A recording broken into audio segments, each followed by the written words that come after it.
ही strategy सगळीकडेच आहे ना. मला असं वाटतं की आशिष शेलारजी त्यांनी पण सांगितलंय, त्यांनी त्यांच्या मतदारसंघातले दुबार मतदार दाखवलेत. मग म्हणजे असं फक्त आम्ही बोलत नाही आहोत, मग तुम्ही पण बोलताय ना, मग काढा सगळे दुबार मतदार. आणि बिहारमध्ये तर तुम्ही आकडेवारी तुम्हीच दाखवताय की 4.5 कोटी मतदार होते आणि 7 कोटीच्या पेक्षा वरती जास्ती मतदान झालंय. मग हे वरचे मतदान कुठून आले? आणि आपण सगळे बघतो की मुंबईतनं महाराष्ट्रातनं ट्रेन भरभरून लोक गेली, त्यांनी तिथे मतदान केलं, आता इथे महाराष्ट्रात मतदान करतील.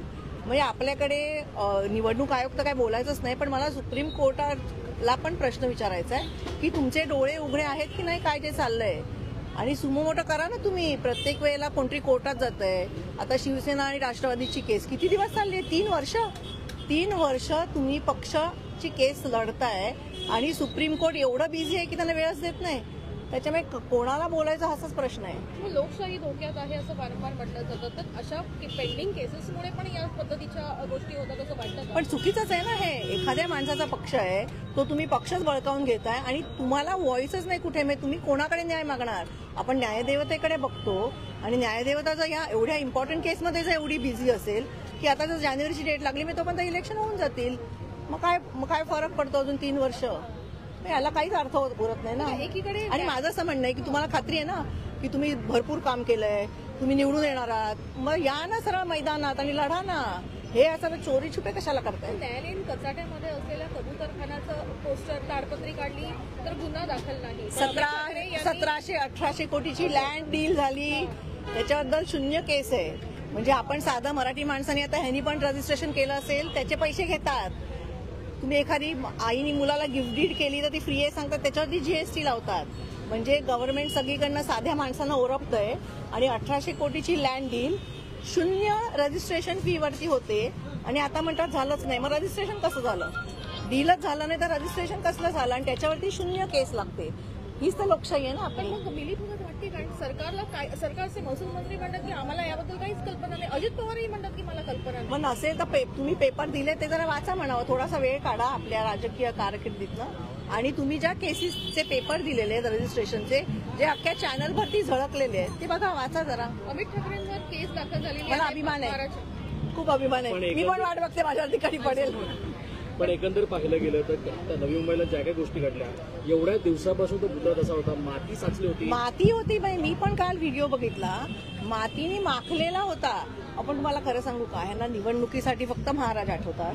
जसं परवा साहेब बोलले की शिवाजी महाराजांच्या किल्ल्यांवरती तुम्ही नमो सेंटर उघडताय. तिथे ऑलरेडी महाराष्ट्र सरकारची टुरिझम सेंटर्स आहेत जी सरकारी आहेत, ती तुम्ही रिफर्बिश करा ना.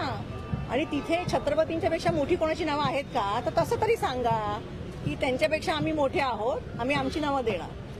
किल्ल्यांना हायजॅक करण्याचा प्रयत्न होऊ देणार नाही. हो, काही करतील आम्ही होऊ देणार नाही. त्याच नवी मुंबईमध्ये गेल्या अनेक दिवसामध्ये मुख्यमंत्री असतील, उपमुख्यमंत्री असतील, त्यांचे दौरे देखील झाले. स्वतः पंतप्रधान देखील त्या ठिकाणी येऊन गेले. परंतु आपण आता विचार करायचा की त्यांच्या दृष्टीने महाराष्ट्राचे महाराज किती महत्वाचे, छत्रपती शिवाजी महाराजांना किती महत्व आहे हे आपल्याला ह्याच्यातनं कळतं ना. ते येऊन गेले पण इनॉग्रेशन करायला त्यांना वेळ नाही, हे आपल्याला आपण समजून घेतलं पाहिजे. नवी महापालिकेने त्याच्यावरती बोलले की तिकडचं काम बाकी म्हणून त्याचं. काल तर मी लाइटिंग बिटिंग सगळं बघितलं, मला तर कुठे काम बाकी दिसते. आणि होतं बाकी तर 4-5 महिने कशाला झाकून ठेवलं, करून टाकायचं ना काम.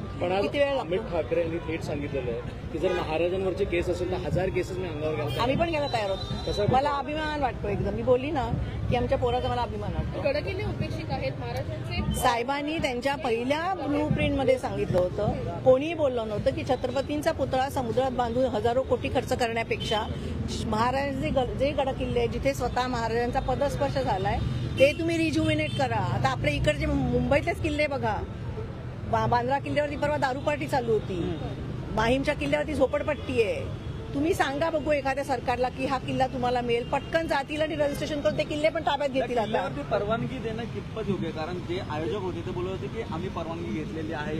कोणाकडनं घेतली परमिशन? झोपडी बांधायला कोणाकडची परमिशन घेता? आपण ज्या झोपड्या वाढलेल्या बघतो, कोणाच्या परमिशन असतात? किल्ल्यांवरती तुम्ही झोपड्या बांधता. आपण आता इथे बांधा बघू, ऑफिस लगेच येऊन तोडतील की नाही? मग आपल्याला वेगा नाही आणि त्या लोकांना वेगा नाही असं आहे का? तर तसं सांगा मग. हे बॅनर एकंदर आज किल्ल्यावरती- अजून एक गोष्टी पाहिली गेली ती म्हणजे आदित्य ठाकरेंनी हे देखील ट्विट केलं की कुठे ना कुठे हे जे केस आहे ती चुकीची आहे आणि पाठराखण केली आणि त्यांना गर्व वाटतो की त्याचा अमित ठाकरे यांनी करून मग आम्हाला पण म्हणणं हे चांगलं आहे ना, भाऊ हो एकत्र लढतायत, चांगलं आहे.